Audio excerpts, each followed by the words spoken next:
Hello guys, I am your friend and FSSAI guide Sagar Shirke. और आज हम देखने वाले कि एग्जैक्टली अगर आप कोई भी प्रोडक्ट अगर आप डेवलप कर रहे हो तो डेवलप करते हो तो आपको काफ़ी सारी इन्फॉर्मेशन लगती है, जैसे कि आपको एडिटिव्स, लिस्ट ऑफ एडिटिव्स आपको फाइंड आउट करनी पड़ती है। आपको अपने प्रोडक्ट की कैटेगरी आपको समझनी पड़ती है, तो वो आपको कहाँ से मिलेगी।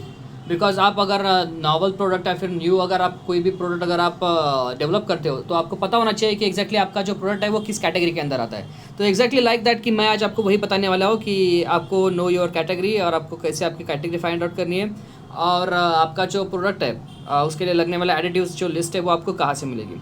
तो देखिए, इंपॉर्टेंट बात यहाँ पर एक ही है कि अगर पहले तो आपको आपकी प्रोडक्ट की कैटेगरी पहले आपको आइडेंटिफाई करनी पड़ती है। तो जैसे ही आप अपने मतलब लिंक पे आ जाओगे, आप यहाँ पर सर्च कर सकते हो कि जैसे कि देखो FCS कैटेगरी आप ये कर सकते हो, जैसे कि फूड कैटेगरी सिस्टम FSS है। ऐसे भी अगर आपने यहाँ पर डाल दिया तो भी आपको एक अच्छे से जो इन्फॉर्मेशन है वो आपको दिखाई दे देगी। जैसे कि let's see, okay okay okay okay, एक मिनट मैंने ये ऑलरेडी ये करके रखा है। देखिए, इसके अंदर ही है कि ये जो ये है food product category FPC category, sorry FPC FSSAI। अगर आप ऐसे डालोगे तो आपके सामने आ जाएगा ये वाला टैब, जिसके अंदर आपको सेकंड में लिखा है the food product categories used for licensing and registration. तो अगर आपको लाइसेंसिंग रजिस्ट्रेशन के वक्त अगर आपको आइडेंटिफाई करना है आपकी कैटेगरी कौन सी है, तो आप यहाँ पर क्लिक करते हो तो आपके सामने ये टैब खुल जाता है। आप देख सकते हो कि ये जो फर्स्ट कैटेगरी है जो डेयरी है, डेयरी के अंदर सब कैटेगरी है, सब के अंदर सब कैटेगरी है जो 4th लेवल तक जाती है। तो इसकी पूरी की पूरी इन्फॉर्मेशन है वो यहाँ पर दी गई है। आप देख सकते हो जैसे ही आपका प्रोडक्ट अगर आपका देखिए, अगर आपका प्रोडक्ट आप समझते हो कि कोई तो ये है, आप समझ लो कि इट्स लाइक आपका फ़िश चिप्स है, तो फ़िश चिप्स जो है वो किसके अंदर आएंगे। तो देखिए, फ़िश चिप्स अगर आप कोई मतलब ये कर रहे हो जैसे कि ठीक है, तो आप देख सकते हो कि यहाँ पर जो 9th कैटेगरी है वो fish and fish products including जो दिखाया गया है उसके अंदर आपका जो कैटेगरी है वो आपको कौन सा दिखाई दे देगा। तो देखिए, यहाँ पर आप पूरा ये रीड कर सकते हो कि आपका फर्स्ट कैटेगरी तो आज मतलब आपको पता चल चुका है। सेकंड कैटेगरी आपका कौन सा आएगा, 9.2 आएगा कि 9.3 आएगा। ठीक है, तो यहाँ पर आप जैसे ही ये यहाँ पर सर्च करोगे आपको यहाँ पर दिखाई दे देगा कि okay okay okay okay okay कि salted fish and okay okay okay okay. तो देखिए, यहाँ पर आपका जो कैटेगरी है वो फ़िश एंड फ़िश जो प्रोडक्ट्स है, अगर कुकड है या फिर अगर आप मार्केट से अगर कोई उठा के ये जो अगर फ्रोज़न है, आप जैसे जानते हो कि मार्केट में फ्रोज़न फ़िश ऑलरेडी मिलते हैं, तो आपका कैटेगरी आएगा 9.2.2। आप देख सकते हो कि फ्रोज़न बैटर्ड फ़िश। ठीक है, जो बैटर के अंदर जो फ़िश मतलब फ्रीज़ करके देते हैं और वो ऑलरेडी पैकेट में होता है, जैसे कि गदरे वगैरह जो काफ़ी सारी कंपनीज़ हैं उनके ऑलरेडी ऐसे products fish and fish products already market में है और काफ़ी सारे चलते हैं जो फिंगर चिप्स।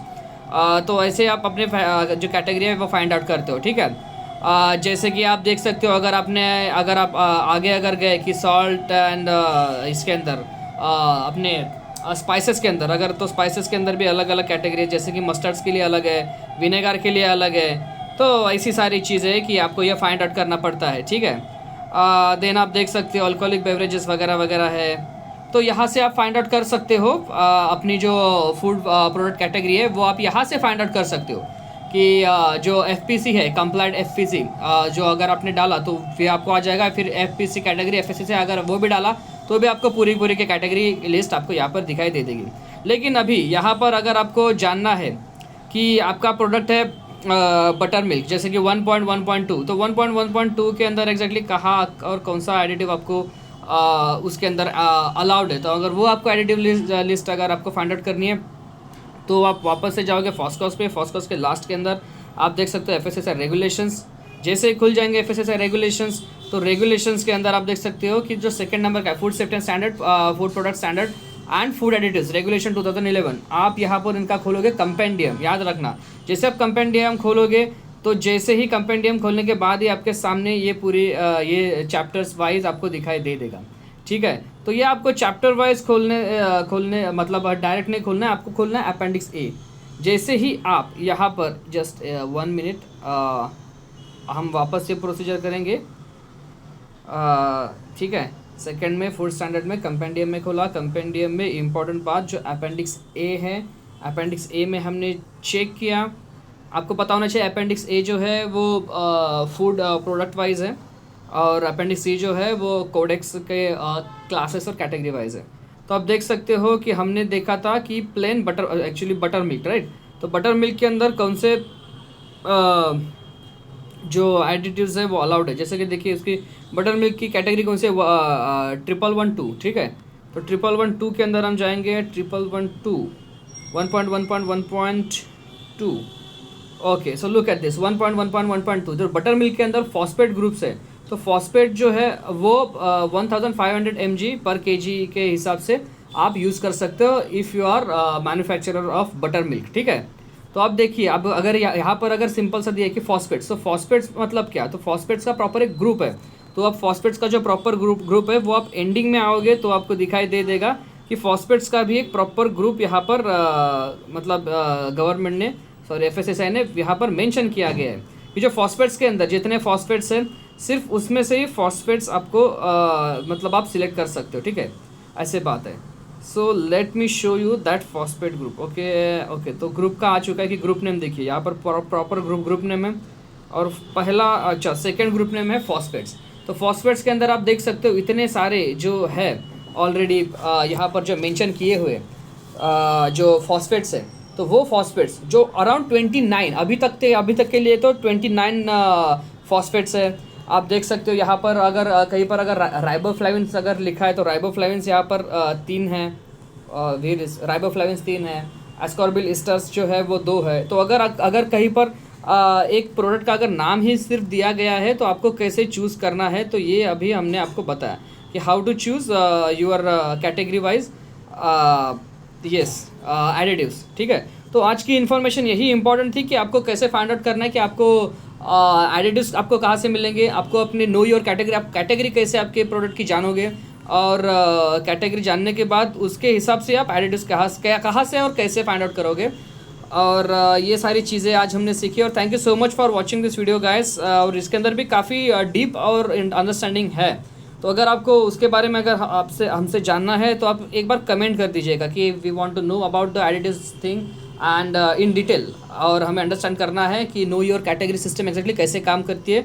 और हमें अगर हमारा प्रोडक्ट अगर लिस्टिंग करना है तो एक्चुअली वहाँ पर आपको कैटेगरी सिलेक्शन करना पड़ता है अगर आपका कोई भी प्रोडक्ट हो। और अगर मोस्ट ऑफ द लोग हैं उनके लिए भी ये चीज़ है, जैसे कि मखाना जो है वो किस कैटेगरी में आता है, काफ़ी सारे लोग गलत कैटेगरी में उठा देते हैं मखाना का भी, और फिर उनका जो लाइसेंस है वो रिजेक्ट हुआ, ऐसे मैंने क्लियरली देखा है। तो ये मैं एक्सपीरियंस से बता रहा हूँ। तो काफ़ी सारी ये चीज़ें जो डिटेलिंग आपको पता होनी चाहिए, और अगर नहीं पता है तो डेफिनेटली आपके पास एक्सपर्ट्स तो बैठे ही है, एफएसएसआई गाइड्स तो है ही, डिटेल में नंबर है, आप वहाँ पर अंडरस्टैंडिंग पे लिए अंडरस्टैंड कर सकते हो। ये काफ़ी सारी चीज़ें होती है कि आप लाइसेंस जब अप्लाई करते हो तब आपको एक कैटेगरीज वगैरह अंडरस्टैंड करनी पड़ती है, आपको पता होनी चाहिए आपकी कैटेगरी कौन सी है, उसके अराउंड एडिटिव्स जो आपके इंग्रेडिएंट लिस्ट में है क्या वो अलाउड है या नहीं है, और क्या फिर कौन से अलाउड है। तो उसके हिसाब से भी आपके लाइसेंस के ऊपर, आपके बिजनेस के ऊपर, अगर किसी फूड बिजनेस ऑपरेटर ने फूड सेफ्टी ऑफिसर ने अगर आपका प्रोडक्ट पकड़ा तो डेफिनेटली वो एक क्रॉस चेक करता है कि आप जो एडिटिव लिस्टिंग कर रहे हो आपके लेबल के ऊपर क्या वो अलाउड है नहीं है, या फिर आप कोई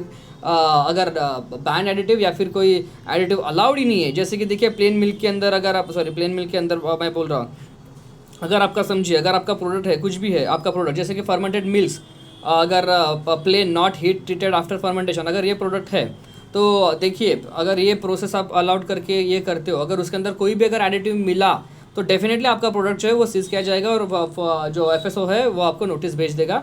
तो बिकॉज इसके अंदर एडिटिव्स अलाउड ही नहीं है तो इसके अंदर एडिटिव्स डालना ही नहीं होता।